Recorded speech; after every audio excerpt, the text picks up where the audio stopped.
Good morning, everyone. So I did not forget the room tour. Right now it's about, my watch says 8:25, but we skipped a time zone, so it is 9:25. And we are pretty much about to go. The guys are downstairs getting some food, and I'm just finishing packing, and also gonna use this video as a way to make sure I got everything out of the room. So yeah, here's the room. It is very large, especially for what we paid. We paid about $155 for the night, and that got us a full kitchen. The only thing missing is the oven as well as the stovetop, but you can borrow hot plates. So they have that going for them, and they pretty much give you everything. I mean, you have all the utensils, can opener, pot, spatula, toaster down there. I mean, you really do have everything, including the fridge to store all your food, plates, everything like that. And here's the bathroom. A little messy right now after staying here, but pretty nice bathroom. Over here, I mean, just an insane amount of counter space. Some of the most I've seen in a room. I got this, the desk actually rolls out, which is pretty cool. They can just rearrange that. And yeah, just everything else over here. The pull-out couch, of course. The two beds. All this space over here. I mean, you can just store everything very easily. Little hangers over there. And pretty nice view. Got the upgrade to the mountain view, which, I mean, it's nothing too crazy. It just puts you on the 4th floor. And I mean, there's mountains everywhere, so they definitely were not lying. But yeah, definitely recommend it. There's actually also free laundry. So they have a washer dryer downstairs they can use for free. There's no soap provided. You have to buy that. And the breakfast, I already got some. It's great. They actually have pre-made breakfast sandwiches as well as breakfast burritos, which you don't see too often. So that was great. And the staff is really friendly, and I really like this place. It's great value for the money. Absolutely. So I'm going to finish up. I'm going to get out of here. We're all going to head out, go to Yellowstone, and see what that's all about. See you there. Or, along the way if something happens. We found our first official stop. Just a little quick one. We are pretty close to Yellowstone at this point, and we were just driving along, and we saw all these guys along the side of the road. So we're going to walk up a little bit here.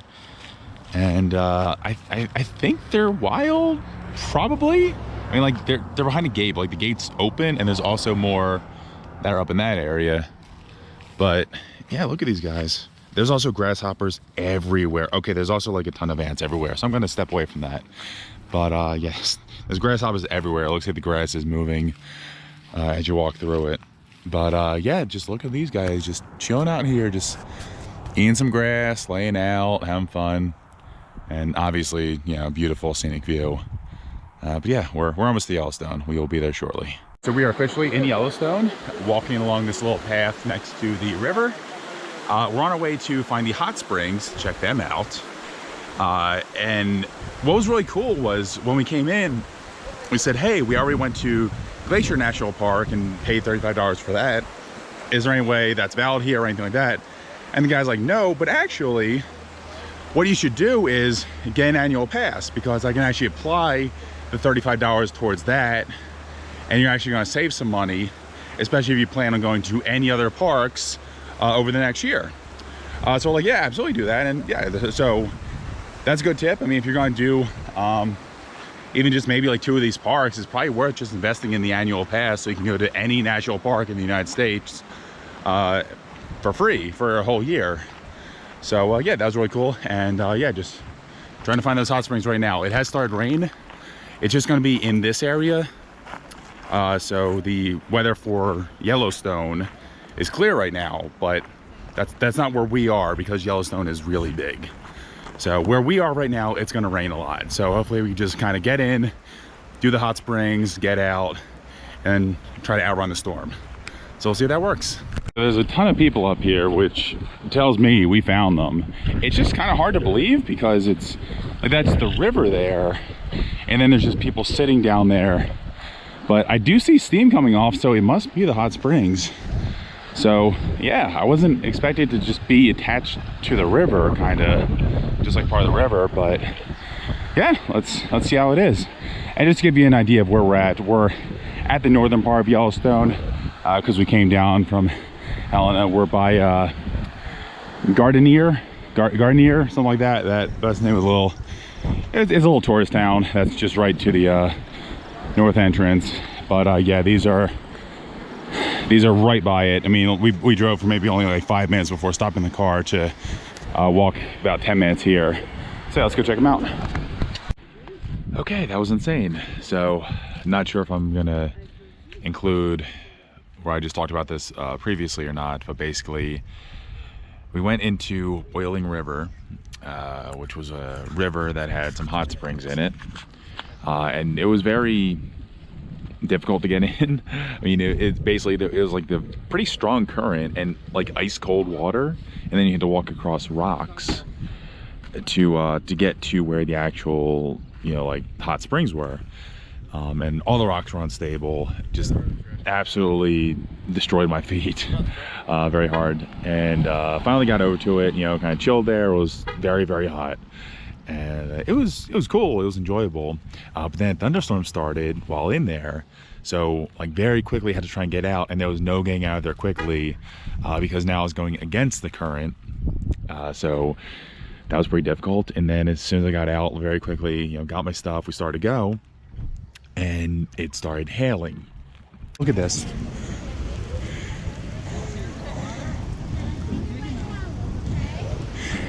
That's what was just pelting me. And there was just like lightning close by, and it was very, very frightening. But you know, made it through. Hope we don't have any other sort of, you know, experiences like that today. But right now we're just kind of chilling, overlooking some other hot springs, like you can see up there. I think you can see that. Just all the steam coming off of those hot springs over there, and the smell of sulfur is just real bad right now. And then down there, there's some additional ones off in the distance, and yeah, just kind of overlooking everything right now and having our stuff dry off after we just changed. Yeah, so we're just gonna keep going around and seeing what else we can see. Might not do any more hot springs. We'll see.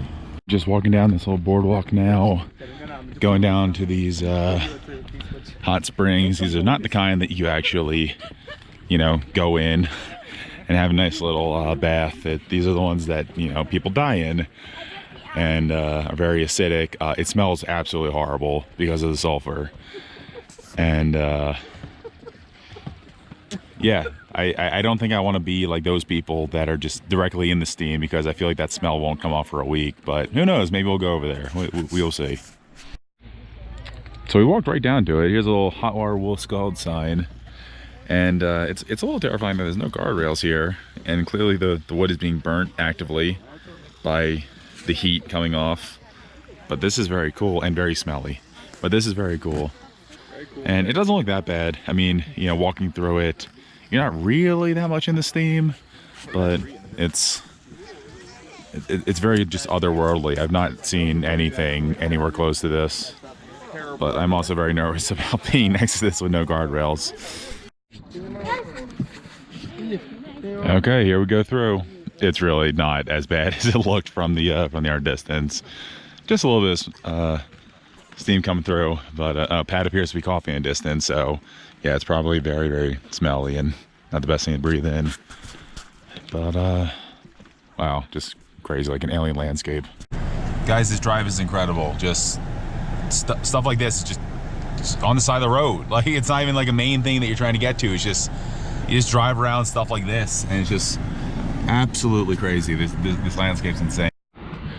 Found our little point to pull off called Calcite Springs. We are very high up. Not sure how well that comes across. That's wild. And you can smell the water from here. It's also giving off that sulfur smell. And you know, plenty of steam along the bend right there. And just that's a little cool little rock formation up there. They just wilderness for forever. Yeah, Calcite Springs. Yep, that's what it is. Let's see. Yeah, there's calcite crystals that cover the area. That's crazy. Very cool. All right, so just walked down to a different part of the same area, and this is really cool because basically this all was like a lava flow at one point, and then it kind of just like cooled, and then there was like a glacier, and you know, the glacier melted and then like formed this river that then just cut this out. And basically like this is I think this is referred to as the Grand Canyon of Yellowstone. But also you see like that like picket fence looking thing kind of like at the very top there. That's like where like all the lava cooled and formed that. So just super, super cool. Okay, we're pretty high up and it's gotten a lot colder. But here, there's another area that was a forest fire at some point, but it must have happened a long time ago because, you know, the tall trees are still up there. That was lightning in the distance. Wow. But all the trees have started to regrow back. But that lightning in the distance, and it's really windy, and yeah, it's starting to rain too. So maybe we should go back to the car. Thankfully, the rain finally slowed down a little bit. We stopped off at the Norris Geyser Basin. Check all this out. This is so, you know, kind of like what we saw before at Mammoth Hot Springs, but way, way bigger. Way bigger. And there's just, you know, the ground just smoking there. Just way, way larger. Wow. Now these things are being very loud right now.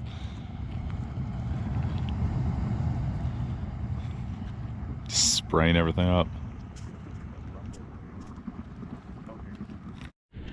Descended a little bit more into this area, and this is just crazy blue. Just the crazy, crazy blue in that water. Just wow. Just wild being here. This impression here, come up on Steamboat, which is like the largest geyser in the world, I believe. And yeah, it's actually also shooting water. A lot of the other geysers have just been sprouting steam, but yeah, that's a bunch of water that's coming out there too. That's crazy. Probably not gonna see a major eruption, just some smaller ones.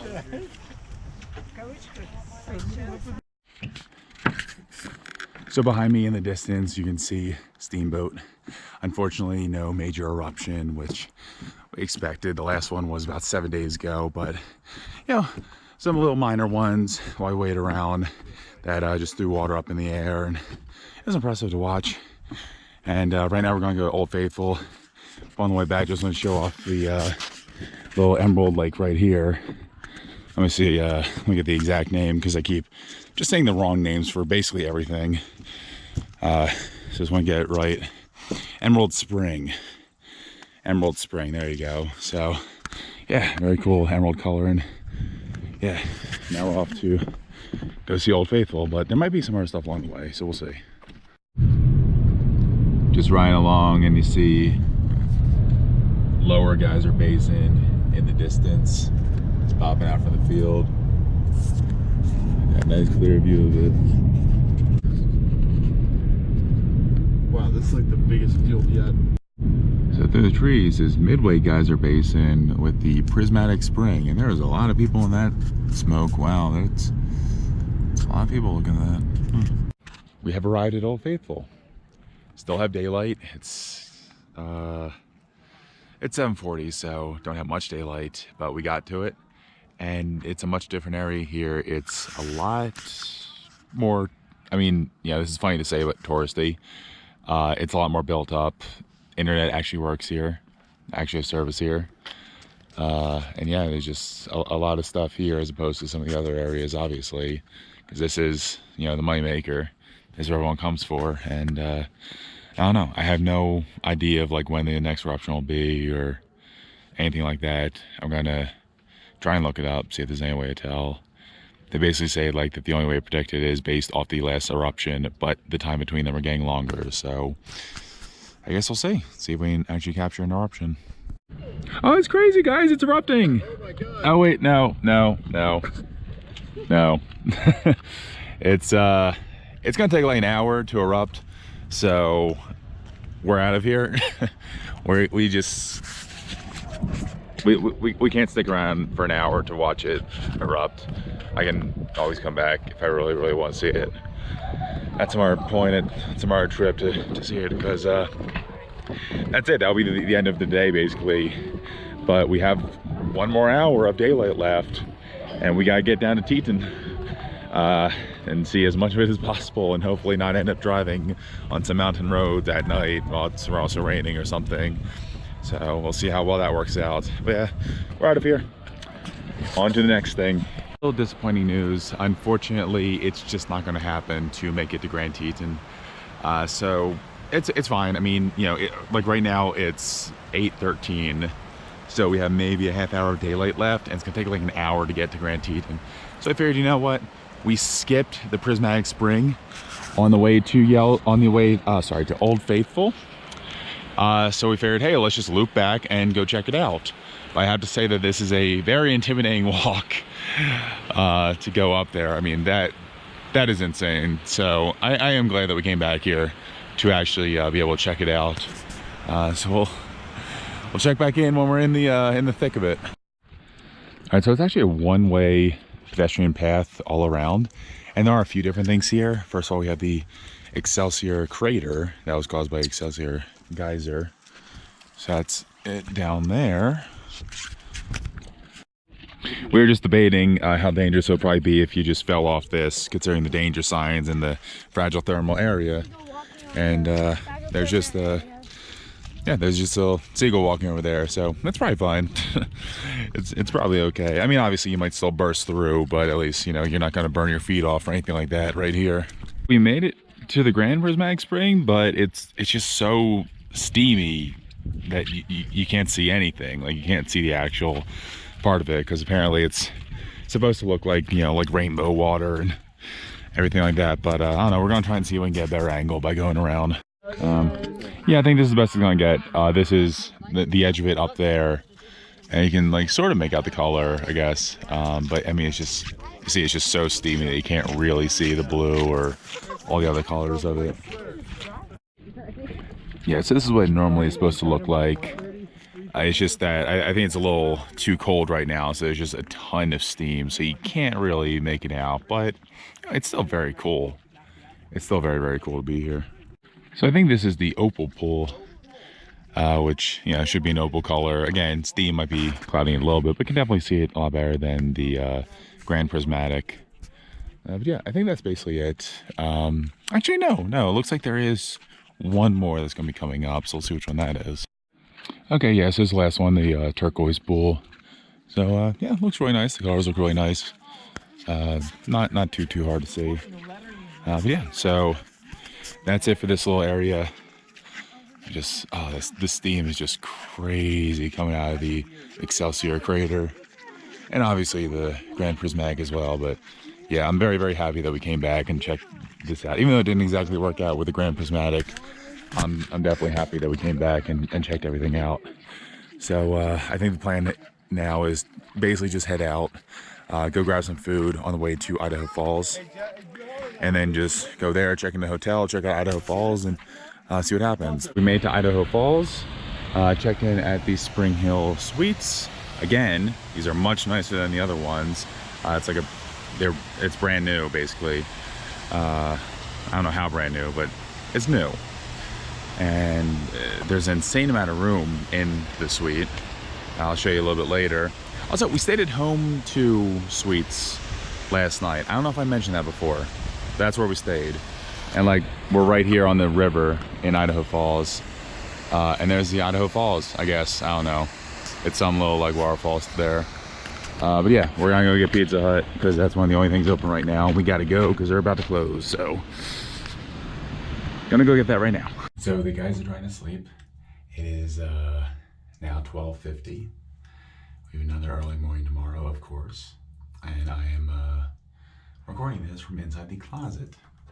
Possibly the biggest closet I've ever seen in a hotel room. I mean, it's basically a walk-in closet. This is ridiculous. Yeah, so room tour tomorrow. And I really want to be able to sleep in. I really do. So maybe we will a little bit. So we'll see what happens. So goodbye.